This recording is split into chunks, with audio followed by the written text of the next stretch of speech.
DC ബുക്സിന്റെ പേരിലും എൻ്റെ പേരിലും സ്വാഗതം ചെയ്യാം.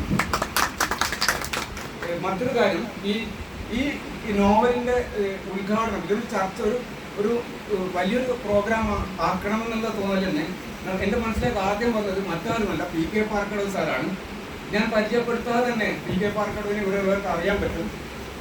എന്തുകൊണ്ടാണ് പുതിയൊരാളുടെ നോവലിനെ ചർച്ച ഉദ്ഘാടനം ചെയ്യാൻ വേണ്ടി PK പാർക്കടവിനെ തെരഞ്ഞെടുത്തതിന് ഒരു കാരണം ഞാൻ പറയാം. നമുക്കറിയാം, ഇന്ന് ഏറ്റവും കൂടുതൽ കേരളത്തിൽ ശ്രദ്ധിക്കപ്പെടുന്ന 2 എഴുത്തുകാരാണ് KR മീരയും PD രാമകൃഷ്ണനും. KR മീരയുടെ ആരാച്ചർ എന്ന നോവല് PK പാർക്കടവ് മാധ്യമത്തിന്റെ എഡിറ്ററായിരിക്കുന്ന സമയത്താണ് അത് ഖണ്ഡശ പ്രസിദ്ധീകരിക്കുന്നത്. അപ്പോൾ ഒരു KR മീരയെ പോലുള്ള ഒരു എഴുത്തുകാരിയെ അയാളുടെ എഴുത്ത് വഴിയെ സ്വാധീനിച്ച ഒരു എഡിറ്ററാണ് ശ്രീ PK പാർക്കടവ്. PD രാമകൃഷ്ണൻ ഇന്ന് ഏറ്റവും പുതിയ പുസ്തകം വരാൻ പോവുകയാണ്, കോരപ്പാപ്പൻ സ്തുതി എന്നുള്ളത്. കേരളത്തിലല്ല, ഇന്ത്യയിൽ അറിയപ്പെടുന്ന ഒരു എഴുത്തുകാരനായി മാറ്റിയതിൽ തീർച്ചയായിട്ടും PK പാർക്കടവിന്റെ സ്വാധീനം വളരെ വലുതാണെന്ന് നമ്മൾ മനസ്സിലാക്കേണ്ടതുണ്ട്. അങ്ങനെയുള്ള ഒരാളെ അല്ലാതെ മറ്റാരാണ് നമുക്ക് വേണുവേട്ടനെ പോലെയുള്ള ഒരു പുതിയ എഴുത്തുകാരനെ എൻ്റെ പുസ്തക ചർച്ച ഉദ്ഘാടനം ചെയ്യാൻ നമുക്ക് ലഭിച്ചതിലുള്ള സന്തോഷം ഞാൻ ഇവിടെ അറിയിക്കുകയാണ്. എന്തായാലും PK പാർക്കടവിനെ ഏറ്റവും സ്നേഹത്തോടെ ഈ ഒരു സദസ്സിലേക്ക് സ്വാഗതം ചെയ്യും. മറ്റൊന്ന് ഗിരീഷ് ഏട്ടനാണ്. അങ്ങനെ ഞാൻ പരിചയപ്പെട്ടിട്ട് അധികമായിട്ടില്ല, നമ്മൾ ചെറിയൊരു സദസ്സായതുകൊണ്ടാണ് ആ ഒരു ഔപചാരിക വിട്ടുകൊണ്ട് എല്ലാവരും ഏട്ടാന്നൊക്കെ ഇതിലേക്ക് വരുന്നത്. അപ്പോൾ ഗിരീഷ് നമ്പ്യാരെ ഞാൻ മനസ്സിലാക്കി, ഒരുപക്ഷെ സാന്ത്വനം എന്നുള്ള സീരിയൽ, സ്ത്രീ മനസ്സിലായി സാന്ത്വനം, ഒരുപാട് സീരിയലുകളുണ്ട്. ഇപ്പം ഒരു സിനിമയുടെ ഷൂട്ടിംഗ് നടന്നുകൊണ്ടിരിക്കുകയാണ്.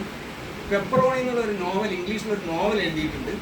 പിന്നെ വിദേശ രാജ്യങ്ങൾ 13ഓളം, നേരത്തെ പറഞ്ഞതുപോലെ തന്നെ മുംബൈയിലേക്കാണ് ആദ്യമായിട്ട് പോകുന്നത്. വേണുവേട്ടനും അതുപോലെ തന്നെയാണ്, മുംബൈയിലേക്ക് പോകുന്നു.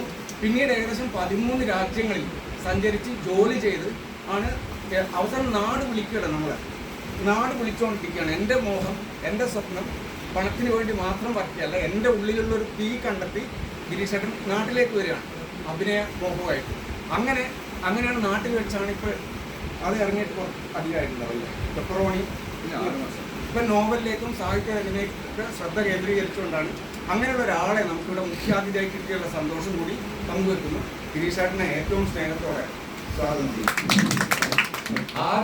ആതിരാറിന് ഒരുപക്ഷെ എല്ലാവരും അറിയുന്നവരോട് ഉണ്ടാവുമെന്ന് പ്രതീക്ഷിക്കുന്നു. ആതിരാറിൻ്റെ ഒരു പുസ്തകം, ആതിരാറിൻ്റെ ഒരു കവിതാ സമാഹാരം ഇറങ്ങിയിട്ടുണ്ട്.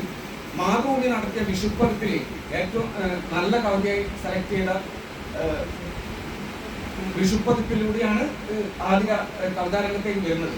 ആതിര ശരിക്കും ഞങ്ങളെ സംബന്ധിച്ചിടത്തോളം ഒരു അന്യല്ല. കാരണം ഞങ്ങളുടെ മുറ്റത്ത് കളിച്ചു വളർന്ന കുട്ടി എന്നൊക്കെ പറയുന്ന പോലെ ഇവിടെ പഠിച്ച് ഇവിടെ വായിച്ചു വളർന്ന ഒരു കുട്ടിയാണ് ആതിര ഹൈസ്കൂൾ അധ്യാപികയാണ്, ഇപ്പോൾ ഗവേഷകയാണ്.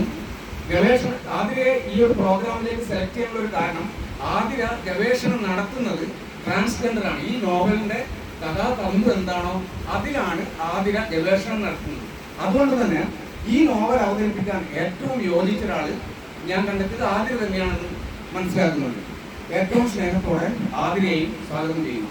ഇതിനൊക്കെ ഉപരി നമുക്കറിയാം, ആകെ സെക്കൻഡ് സാറ്റർഡേ വിളംബരം പല പരിപാടികളിലേക്ക് വിലക്ക് പിടിച്ച പലതുണ്ട്. അതൊക്കെ മാറ്റി വെച്ചുകൊണ്ട് വേണുവേട്ടനോടുള്ള സ്നേഹമുണ്ട്, ഞങ്ങളോടുള്ള സ്നേഹമുണ്ട്, ഇവിടെ എത്തിച്ചേർന്ന മുഴുവൻ വായനക്കാരെയും സ്നേഹത്തോടെ സ്വാഗതം ചെയ്യും. ഇതിന്റെ ഉദ്ഘാടനം നമുക്ക് ബഹുമാനപ്പെട്ട PK പാർക്കടവിനെ ക്ഷണിക്കുന്നു.